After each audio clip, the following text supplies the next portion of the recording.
Viva, seja muito bem-vindo ao TDM Entrevista. Hoje o nosso convidado é Jaime Nogueira Pinto, politólogo, escritor, académico e empresário. Muito obrigado por estar connosco. Começávamos por aquilo que o trouxe a este lado do mundo, veio falar sobre a questão de ser português e a relação com o Oriente. É um homem que tem um interesse profundo nas questões identitárias, nomeadamente na questão das identidades nacionais, e a identidade nacional portuguesa está, ou esteve, historicamente, muito ligada à questão da expansão, do Império, do chamado Portugal ultramarino, uma história de muitos séculos, que se fez também aqui ao Oriente. Perguntava-lhe que significado tem para si estar em Macau, como é que olha para Macau? Aqui, curiosamente, aliás, era a parte, digamos, o Império Português, praticamente se faz em século e meio, não é? Entre o início da expansão com Ceuta e depois os meados do século XVI, quando começa a haver já uma certa decadência, e depois, a partir do momento em que a chamada monarquia dual, que no fundo significou, de certo modo, um domínio, uma tutela de Espanha e de Madrid sobre Portugal. Nesse império há várias fases. O domínio do Oriente, que foi aqui, o domínio do Oriente foi essencialmente o domínio do comércio das especiarias do Índico, não é? E para cá, do Estreito de Malaca, é curioso que não há, era o que se chamava o Império Informal, ou seja, havia portugueses, mas não havia propriamente poder da coroa. E, portanto, toda esta área é uma área que tem um significado muito interessante. Aliás, aqui mesmo, Macau, essencialmente, era uma feitoria, era uma concessão comercial do Império, não é? Do Império Chinês aos portugueses. Portanto, foi sempre nesse sentido que foi entendido. E, portanto, há aqui, de facto, enfim, hoje que o Império desapareceu, pelo menos no seu significado político, tudo isto tem um lado de memória, tem um lado de história, tem um lado de limite, ir até, de facto, o extremo do mundo, aqui neste sentido, numa época que também fomos, de certo modo, estávamos a povoar o Brasil, estávamos a ocupar uma série de fortalezas e um certo controle da costa oriental e até da costa ocidental da África. Portanto, é um ponto, é sempre significativo para nós termos essa memória dessa história, não é? Às vezes também, e ontem estávamos exatamente a falar nisso neste encontro, às vezes também tem custos, porque é o contrapeso ou contra o balançar de uma história, enfim, com pontos muito altos de grandeza e de liderança, até hoje, enfim, somos de facto um poder ou um pequeno país numa Europa também em crise, mas tudo isso mudou, não é? Na conferência aqui em Macau, sublinhou também o facto de Portugal, em meados do século XIX, não ter alinhado com outras potências europeias no chamado saque à China. Sim, numa certa humilhação da China, não é? A China tem... O que é que acha que levou a essa posição? Eu acho que levou... Que consequências futuras é que essa decisão teve? Não sei, eu acho que essencialmente, na altura até estudei isso com algum detalhe e publiquei até um pequeno estudo sobre isso, mas eu acho que essencialmente o que conduziu a isso foi sempre a ideia, e o caso português de facto é um caso especial da expansão, é um caso especial de império, é um caso especial de colonização e até de vivência com esses territórios novos. É curioso porque talvez mesmo a única... Digamos, eu observando a história política de Portugal não tem propriamente grande originalidade política, quer dizer, não inventou nenhuma espécie de regime político, não inventou nenhuma espécie de ideologia, mas onde Portugal tem uma certa originalidade política é exatamente na relação institucional com os territórios de descoberta e de conquista. Há, de facto, aí uma relação especial histórica que não é nem é a relação puramente imperialista de exploração económica. É muito interessante, porque nós, no fundo, tivemos 4 grandes fortunas ultramarinas, chamemos-lhe assim, que é as especiarias no século XVI, é o século XVII o açúcar do Brasil, no século XVIII os diamantes e o ouro do Brasil e no século XX o café de Angola, mas disso ficou muito pouco em Portugal, quer dizer, não há... Ao contrário de países como a Bélgica e a Grã-Bretanha, que de facto retiraram daí grandes vantagens económicas, que se vê inclusive na sua acumulação na riqueza, nas cidades, nas fortunas pessoais. Nós não tivemos isso, quer dizer, a maior parte do que retirávamos daí era para a própria defesa das áreas, era para os navios, era para as fortalezas. Portanto, nunca tivemos esse sentido, digamos, imperialista. Imperialista no sentido do Hobson e do Lenin, que é o domínio político para a exploração, para o saque económico. Mas o propósito fundamental e a visão estratégica que havia das colónias, mesmo durante o Estado Novo, era o fornecimento de matérias-primas para... Não só. Era sobretudo uma coisa é certa, não se apostou muito no desenvolvimento das colónias. Mas também o país era pouco desenvolvido, sabe? Também isso é uma coisa que só a partir da guerra é que se fez, embora as infraestruturas estavam construídas já praticamente nos anos 50, os portos, os caminhos de ferro, tudo isso foi concluído antes. Mas era muito difícil, digamos, num país pobre, e que não era pobre não era por causa do regime político, quer dizer, na mesma época havia regimes políticos democráticos na Europa que também igualmente os países, por exemplo, na parte agrícola eram pobres, portanto não era essa a questão. A questão é que tínhamos zonas paupérrimas no Portugal continental, como por exemplo, sei lá, atrás dos montes, etc. E não fazia muito sentido nessa época fazer grandes investimentos, quer dizer, seria pouco entendido pela população, não é? E portanto a guerra aí, curiosamente, foi o grande motor de desenvolvimento, sobretudo de Angola, não é? Porque obrigou exatamente a essa mobilização de recursos e até teve uma coisa curiosa, triplicou praticamente a população de origem europeia em Angola. Já vamos continuar a falar de Angola, que tem tido desenvolvimentos interessantes nos últimos meses, nas últimas semanas, mas falando ainda um pouco aqui do Oriente e até uma comparação com a Europa, não só Portugal, mas com a Europa. Pode-se dizer até certo ponto que são duas civilizações, a China e a Europa, com tendências políticas opostas. Uma mais centralista e outra mais fragmentada, tendências centrífugas e centrípetas. Sim, mas a grande questão, e muitos historiadores desse chamado milagre europeu falam disso, a grande força também da Europa foi que, a partir sobretudo do século XVI, a fragmentação da própria Europa levou a uma competição entre os Estados europeus que esteve também na base dessa expansão. Aliás, as grandes lutas do século XVI e mesmo já, sobretudo no século XVII, praticamente até ao século XVIII, até à Guerra dos 7 Anos, até à própria Guerra da Independência Americana, são lutas, por exemplo, entre os ingleses e os franceses, são lutas entre os portugueses e os holandeses, são lutas entre os holandeses e os espanhóis, que têm por vezes, e os espanhóis e os ingleses, que têm por vezes exatamente os espaços coloniais e, sobretudo, as rotas comerciais desses espaços, não é?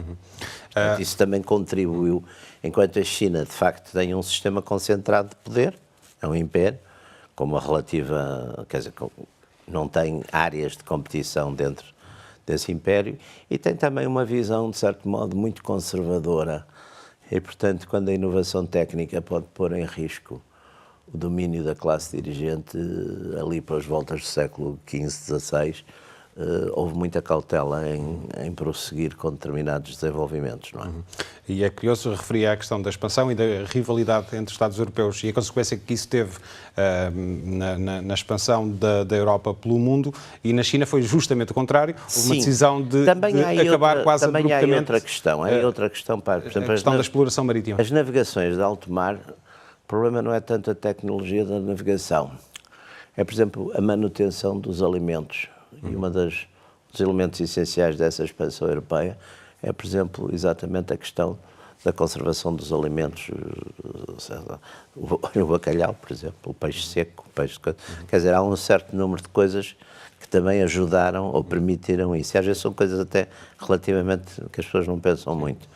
Mas, por exemplo, a nível de tecnologia marítima, a China até estava bastante mais avançada do que a Europa na altura. Sim, teoricamente estava numa dada altura, quer dizer, mas isso também aconteceu, por exemplo, com as civilizações ali do Médio Oriente, quer dizer, a gente lê, por exemplo, as descrições de Bagdá nas Mil e Uma Noites, que inspiraram muito do famoso Harun al-Rashid, não é? Quer dizer, nessa altura os europeus andavam numa espécie de selvagens, não é? E nessa altura essas civilizações já se tinham desenvolvido e avançado, digamos, já se tinham urbanizado muito mais que os espaços da Europa. Portanto, isso também, a questão das civilizações, a história é muito mais cíclica que linear, não é? Não há a ideia de um progresso indefinido, não se verifica historicamente. Voltando um pouco atrás, essa tal rivalidade entre Estados europeus, acredita que também acabou por cavar um fosso ainda maior entre as diversas nações, os diversos povos europeus? Perguntando de outra maneira, ao fim destes séculos todos de costas voltadas, e mesmo havendo um projeto político na Europa, já lá vamos também, mas acredita que este processo histórico permitiu ainda assim construir ou não uma identidade europeia? A identidade europeia baseou-se... As identidades normalmente baseiam-se no inimigo. Quer dizer, a identidade europeia baseou-se, por exemplo, durante muitos séculos, foi a questão do Mediterrâneo e a questão da competição com os turcos, não é? No Mediterrâneo. Foi muito importante, não é? Foi um fator muito importante. A ameaça que, de certo modo, o turco faz pesar sobre a Europa. E tinha também a ver, essencialmente, essa identidade europeia tinha a ver com o cristianismo, não é? A grande definição da identidade europeia era uma herança da Grécia, de Roma e do cristianismo, portanto, era essa. E, portanto, a própria civilização europeia moderna, laica, não perdeu muito essas características, quer dizer, embora de certo modo, há uma laicização. Alguns dos valores democráticos são laicizações de valores cristãos. São laicizações de uma linha... E, portanto, mas de qualquer maneira já não têm, digamos, esse suporte. E a Europa também. É evidente que enquanto a Europa foi dominante, teve conflitos entre si. Uma das razões da União é a Europa ter deixado de ser o líder do mundo, ter passado, numa dada altura, as lideranças terem passado para os Estados Unidos e para a União Soviética. E, portanto, essa união também foi uma consequência da perda de importância dos próprios países que antes eram as grandes potências. Não acredita que haja um sentimento de verdadeiro de pertença à Europa? Não há, e vê-se... Pergunto-lhe, este tipo de coisas pode criar-se? Pelos vistos falhou, porque vê-se hoje em dia que uma das bases dos novos movimentos, enfim, identitários, e uma das bases do crescimento, quer à esquerda, quer à direita, daquilo que é chamado os populismos, não é? É exatamente uma rejeição da integração europeia. Na esquerda, porque interpretam essa integração como um domínio, digamos, do grande capitalismo e uma opressão do grande capitalismo sobre os povos. Na direita, porque interpretam esse domínio essencialmente como uma perda de soberania, uma perda do autogoverno, não é? Da soberania. Tem, inclusivamente, um livro novo sobre estes temas. Vai sair para a semana. Em que procura perceber as raízes destes movimentos. Novos movimentos, exatamente. Bom, eu acho muito que esta definição foi dada pelo populismo, é uma definição, enfim, dada um bocadinho pelos partidos e pelas forças políticas que estão no poder e também pelos mídia e um bocadinho também pela mainstream político, àquilo que os vem perturbar, quer à direita, quer à esquerda. Portanto, é uma forma de até um bocadinho, digamos, quase pejorativa, não é? Porque, no fundo, o populismo é um bocado a popularidade dos outros, não é? Sim. Mas há novos fenómenos. São uma mistura, quer dizer, a gente tem movimentos populistas que são mais depressa de esquerda, sei lá, o Podemos, o Syriza, são movimentos que são, em alguns casos, é uma reivindicação, é uma retoma de alguns temas, anarquismo, trotskismo, desse tipo de modelos. Na direita, curiosamente, é mais a questão das identidades nacionais. Não se põe muito em causa a economia aberta, embora haja a ideia de um certo dirigismo estatal.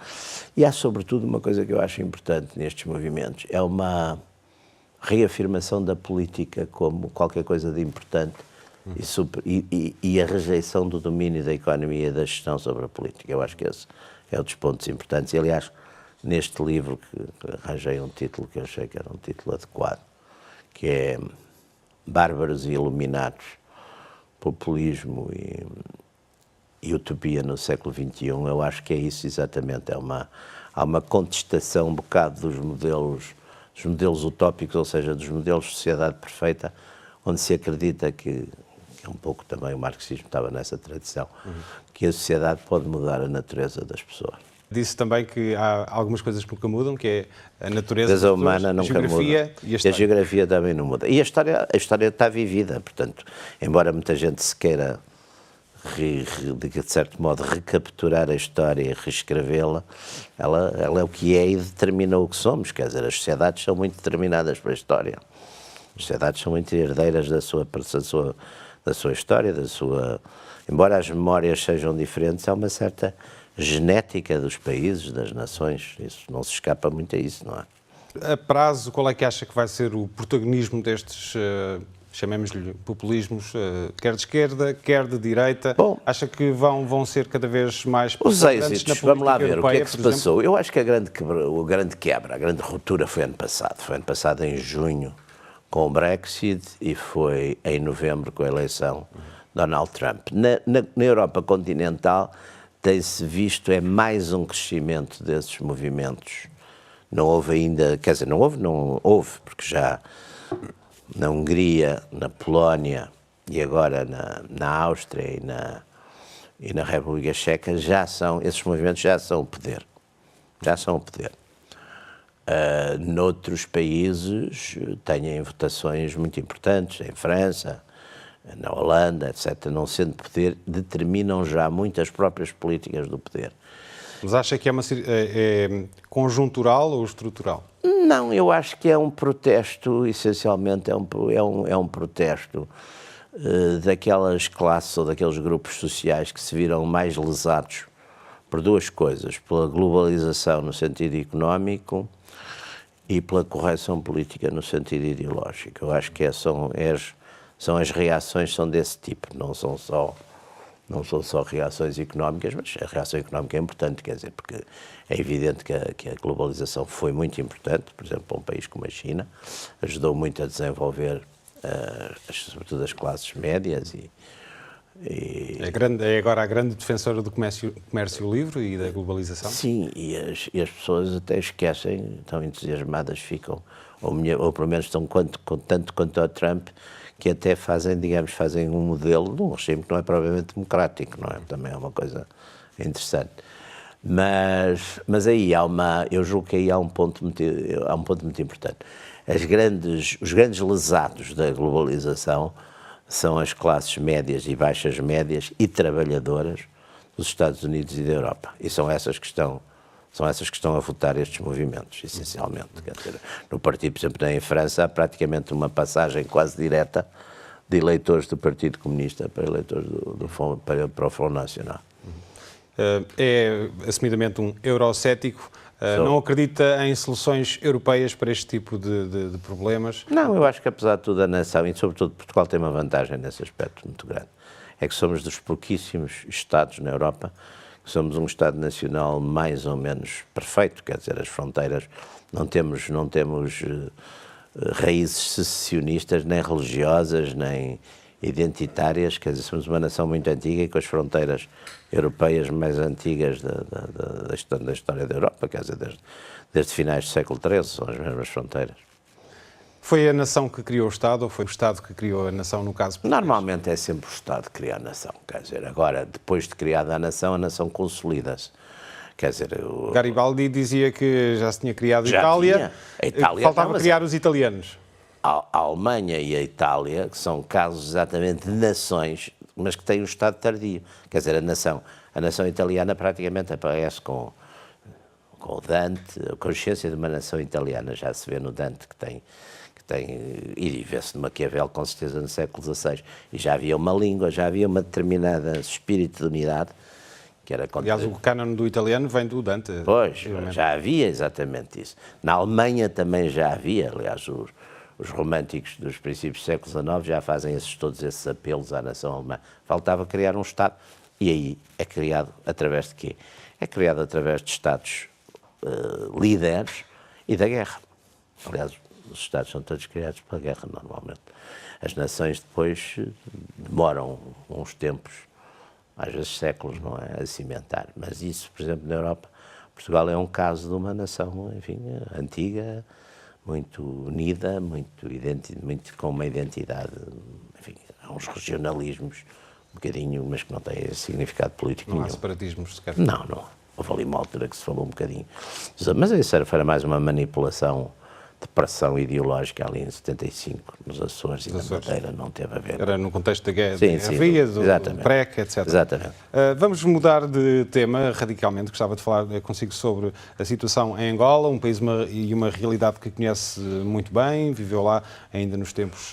Não vivi lá, fiz serviço militar. Sim. Mas é uma realidade que acompanha de perto conheço há muitos anos. Com a eleição de João Lourenço, temos assistido a uma série de exonerações de figuras cimeiras do regime, inclusivamente a pessoas do núcleo duro do antecessor, por exemplo, Isabel dos Santos, mas também vários outros protagonistas principais. O que lhe perguntava era se acha que isto é uma questão de afirmação pessoal do poder de João Lourenço ou é mais do que isso? Podemos esperar mudanças mais profundas em Angola com João Lourenço? Não, quer dizer, vamos lá ver, isto são mudanças, não são mudanças de classe política, são mudanças dentro da mesma classe política.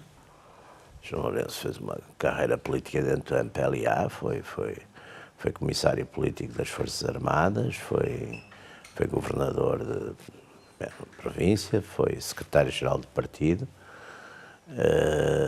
e, portanto, isto resultou de uma evolução normal, quer dizer, de uma passagem, penso que também ditada pela própria condição de saúde do presidente Eduardo dos Santos, enfim, que optou por sair pelo seu pé, não é? Exatamente também por causa de... E que, repare uma coisa, as exonerações são feitas, não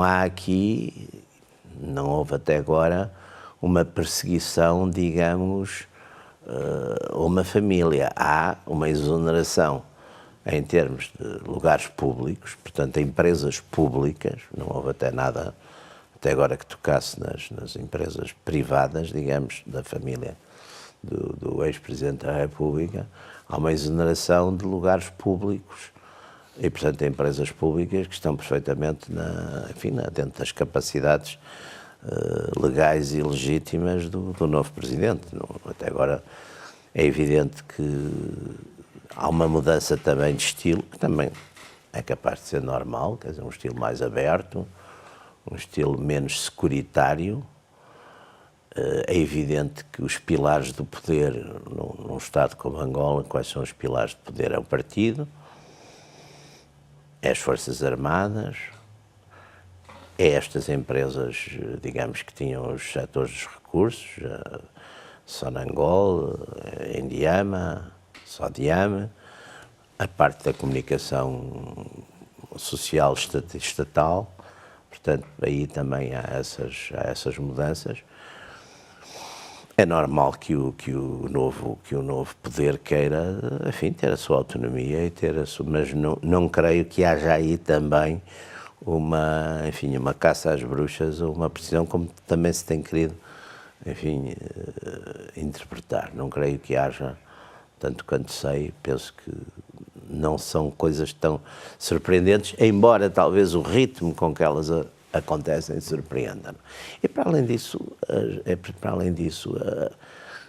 Angola precisa muito do exterior, quer dizer, precisa muito de investimento para poder realizar aquilo que, enfim, tem que realizar, que é uma diversificação da economia, porque não pode mais, nem Angola, nem os outros países produtores de petróleo, podem dar-se ao luxo de continuar a viver, digamos, na base de petroeconomias, portanto, uma espécie de monocultura ou monoatividade. Portanto, a linha dos ovos de ouro, como chama João Lourenço. Mas para isso exatamente precisam de investimento estrangeiro.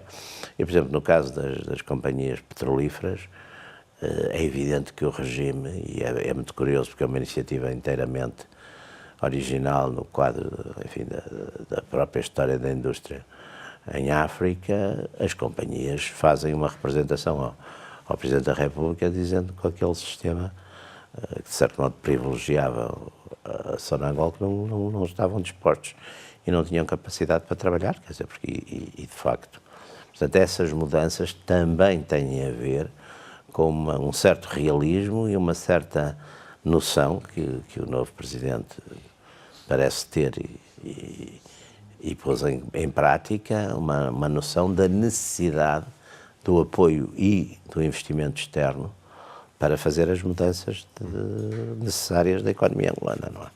Que passa também pela diversificação da Passa economia. pela diversificação, mas as diversificações...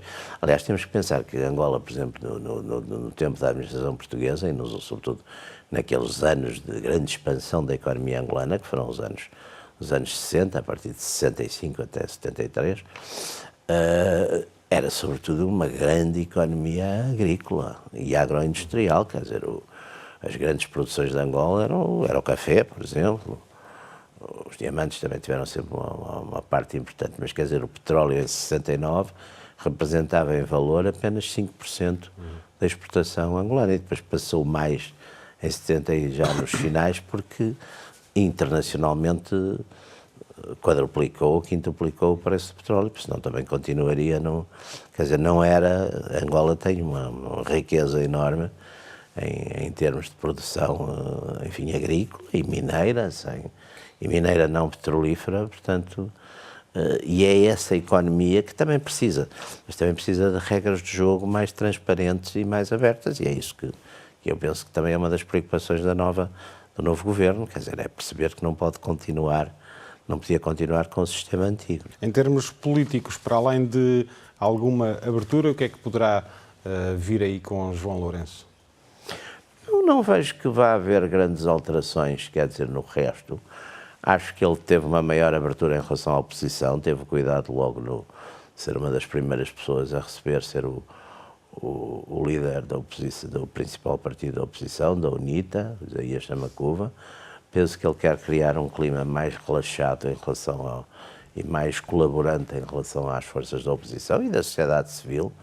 Preciso ver que hoje o MPLA, enfim, segundo as últimas eleições, teve 60% dos votos contra 40% nas oposições. Perdeu Luanda, que é uma coisa importante, embora tendo mais deputados em Luanda, a votação em Luanda pela primeira vez, o governo, o MPLA, teve 48% dos votos e os partidos da oposição somados 52%. Isto é um sinal também, é um aviso importante. Que as coisas estão a mudar. E eu julgo que estão a mudar. E eu penso que João Lourenço, que, enfim, é um homem que toda a vida fez política, não fez mais nada, portanto tem essa longa experiência de uma carreira política dentro do partido no poder, mas que, enfim, está consciente da situação, está a tomar as medidas que enfim, realisticamente um governante responsável devia tomar. Como é que olha para a CPLP e o papel que tem desenvolvido nestes 20 Eu acho que a CPLP acha que podia fazer mais? Podia fazer muito mais. Acho que a CPLP às vezes corre o risco de ser uma espécie de fraternidade turística ou política. Acho que, por exemplo, aspectos muito importantes que tinham a ver com a cooperação técnico-militar não foram, e que em algumas alturas funcionaram relativamente bem, acabaram depois por ser postergados, mas, enfim, está-se sempre a tempo e estamos sempre a tempo de corrigir e de melhorar, não é? Nem sequer está muito no debate político em Portugal e penso que nos outros países lusófonos também. Estas questões da não estão, da mas também sabe que há aí uma questão importante, a questão do Brasil. O Brasil tem uma dimensão muito maior em termos de massas críticas, não é? De população, de valor da economia, tudo aquilo que faz o poder dos Estados. O Brasil é muito maior que o resto. E, portanto, o Brasil tem ali um certo sentimento que ou a CPLP era um instrumento da política brasileira, ou então o Brasil não lhe interessa muito. Acha que então é para Portugal e para os Palopes, que são todos mais ou menos da mesma. Isso também afetou um bocado a política da CPLP. Uhum. E o Brasil, nesta altura, também tem muitos outros problemas para resolver? Tem problemas, claro que tem. Quase todos os países têm problemas. O Brasil, particularmente, teve uma presidente que teve um impeachment da presidente, que é uma coisa praticamente inédita na história do Brasil, tem uma fragmentação política gigantesca, Eu acho que era difícil, é preciso para decorar, quer dizer, o número de partidos políticos do Brasil é quase uma lista telefónica e distingui-los é dificílimo e tem siglas muito próximas, e siglas e programas e tudo isso, e portanto há hoje uma certa tensão no, portanto, aquele milagre brasileiro que funcionou até com uma certa força durante muito tempo, hoje também está numa crise, uma crise forte. Não é? E voltando quase ao início, a questão do populismo também parece pôr-se um pouco no Brasil, com Bolsonaro a posicionar-se como uma das grandes alternativas nesta altura. No Brasil, está em força na Venezuela, mas, aliás, o populismo teve umas raízes históricas, foram muito importantes, foi exatamente na área das Américas Centrais e do Sul, não é? Os caudilhos, não é? Os caudilhos apareceram aí, normalmente eram militares, quer dizer, o Brasil teve um bocado, enfim, teve no século XIX, teve um bocado imune porque manteve o regime monárquico, o império, depois teve ali de facto uma figura dominante da política brasileira que tinha características populares, populistas e identitárias, que é o Getúlio Vargas, que é uma figura bastante importante e central na história do Brasil. Um personagem muito interessante, que aliás deu origem, inclusive, a um dos grandes romances da literatura brasileira, do Roberto Fonseca, O Agosto, é exatamente centrado na queda no suicídio do Getúlio. Bárbaros e Iluminados, quando é que vai sair? Ora, eu acho que para a semana já deve haver livros, devem estar distribuídos no princípio de dezembro. Fica então uma sugestão de prenda de Natal também. Pode ser. Muito obrigado por ter vindo aqui ao Eu gostei muito. Muito obrigado. obrigado. Até uma próxima. Muito obrigado. Nós voltamos na próxima semana, contamos consigo. Até lá.